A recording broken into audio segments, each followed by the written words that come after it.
Do you have anything to say? What's up? This is a little overdue, but I was in Vietnam recently. And by recently, I mean about 2 months ago. And I spent about 10 days there with 2 of my friends. Really going all over the country, hopping around, eating, just exploring, you know, as one does. And I gotta say, one of the main reasons why I had wanted to go there was because of the food. And what's funny is that I didn't even like Vietnamese food until college. It was foreign to me. I didn't grow up eating it. My family didn't take me to any Vietnamese spots, so it was new to me. But I ended up loving it. And fast forward to now, Asian food culture is exploding. There's Vietnamese food everywhere. And I've had this like little itch to go to Vietnam, to go see the country for myself, to go eat the food for myself, and to experience this culture that I didn't know existed till about 10 years ago. And also because I read A Cook's Tour by Anthony Bourdain, just like everyone else in their 20s. And you know what? It's a good book. It's a good book. I don't care. It's a good book. I recommend it. But yeah, now I'm back and it was great. Let me tell you about some revelations that I had regarding my own cooking and the way that I eat while I was there.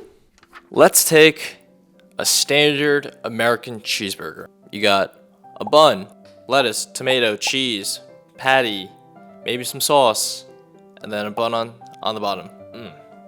Love it. I'll take 2. Simple and delicious, maybe a little bit elevated or enhanced by the presence of pickles or some acidity. But after a little bit, after a couple bites, I feel like my taste buds get tired of it, right? And in Japanese, we call this a shitsukoi flavor. And that literally means it's nagging. It's a little bit tiresome for your taste buds. And I'm yearning for something that's a little bit fresher. But take Vietnamese cuisine. And I think at every single meal that I sat down for, I think it was accompanied by fresh herbs. And it doesn't matter if it was bun chow or grilled snails or whatever else it may be. Cilantro, culantro, mint, Thai basil, perilla, and all these other herbs that I've never tasted. And they added so much freshness and aroma and texture to each bite. And my senses were like overjoyed.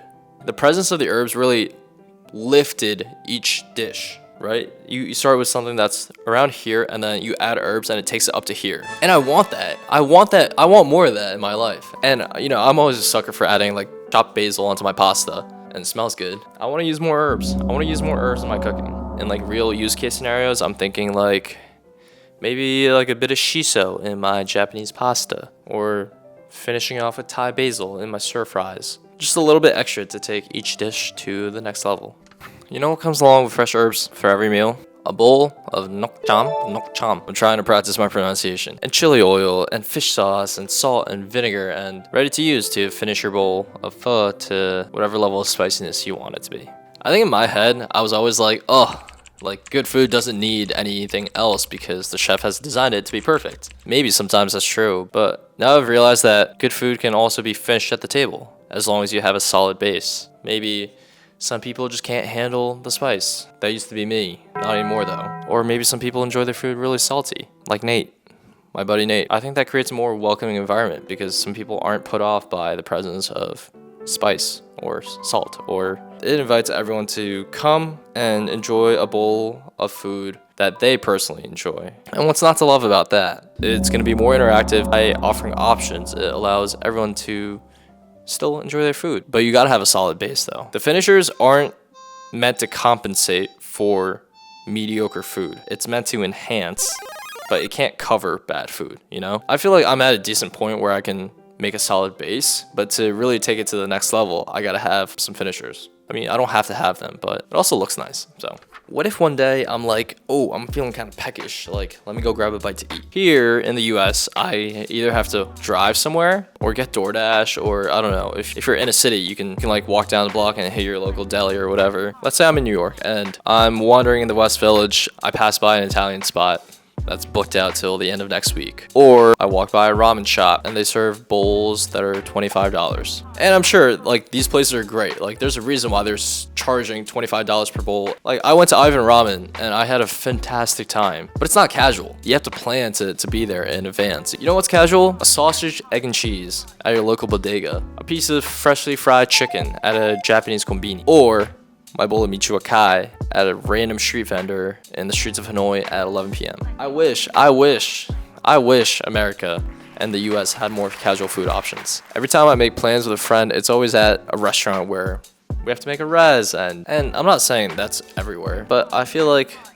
in other places there are more casual options. I mean, I'm speaking from experience, but Japan has so many casual food places. And of course, Vietnam. What I'm saying is, like, I wish the street food culture and the casual food culture in America was a little bit more widespread rather than it just being contained to walkable cities. Yeah, we have New York and we have street tacos in LA. I feel like we could use more casual food for everyone to just go to after work or after a long day. And I wish the options weren't just limited to fast food. To be able to casually wander and find food that's good and healthy and somewhat affordable. And maybe it's a car culture thing. Less people are just walking around, hanging out. I feel like a lot of people are just focused on getting to their destination in a car, which, you know, makes sense. But I love it when people are just gathering in places at like a night market or food halls and everyone around you is just eating. Like, I love that energy. It feels so alive. I feel like whenever I'm in those kinds of places, I'm just surrounded by people who enjoy the same things that I do. And maybe I just need to put myself in those situations a little bit more. The barrier to get there is a little bit higher in America. I think it would spur a lot of, I don't know, happy moments. I talked about this last month too, but recently I've been spending a little bit too much time on my phone. I be missing real life, man. Like, I miss the little details, and maybe I'm too preoccupied by a video to actually listen in on this conversation. And like little things like that, right? Maybe they're insignificant in the day-to-day, but I feel like it adds up. I don't even have social media like that. Like, I don't post on Instagram for this channel because I hate it. I hate Instagram. And yeah, it'd probably be good for growth and, I don't know, visibility, but whatever. I don't care. I don't like posting on Instagram. So when I went to Vietnam, I told myself that I would take some time away from it. No more trying to know everything or looks everything up before I go there. No more pointless articles, no more pointless blog posts. Let me just raw dog life a little bit and enjoy it. Enjoy everything that comes along with it. And that was really nice. One of the most memorable points of this trip, even with all the food, was when my friends and I, we got tired of the city of Hoi An because there were so many people and it was too crowded. We basically grabbed a taxi to go out into the middle of the rice fields, and we just sat there watching the sunset and the wind blow across all the rice plants for a couple hours, and it was quiet and it was peaceful. And I personally really enjoy that because it reminded me of my childhood summers when I would go back to my grandparents and we would take walks in the middle of the rice fields. And I'd walk with my grandma and we'll walk to the kombini, and she'll sneak me money even though I had plenty of my own to buy some snacks. It felt like my cortisol levels were like baseline, you know? Like, they were what they should be. But yeah, that was, I think, the most impactful moment of this trip for me. And I think when I was thinking about this trip beforehand, I thought this trip was going to change my life. You know, when like you hit 25 and your prefrontal cortex develops and you're like, bam, like you're an adult, you can actually think clearly. I thought it was going to be like that. I thought I was going to gain like this insane knowledge about food, and I was just going to turn into some friggin' chef. And that may have been due to all this hype about Vietnam and all these videos that I have been watching. Even through this video, I've talked about some of the things I've learned about food and how it's made me think differently about a bunch of stuff. But I think more importantly, I've realized that moments like that in the rice fields, they're the types of moments that I consider to be most important. Just being present with myself, my thoughts, with my friends and loved ones. No fake expectations, no social media.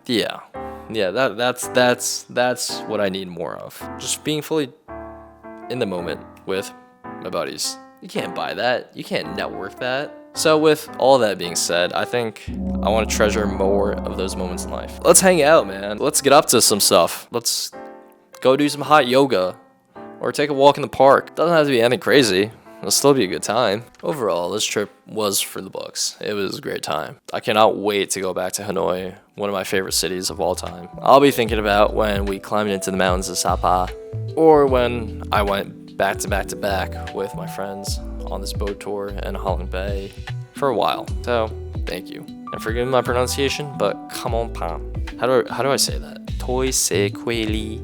Also, look at this headwear that I got from the trek up in the mountains of Sapa by the Hmong people. So pretty. just something to remember that trek. Thank you. Thank you, Mama Zuzu.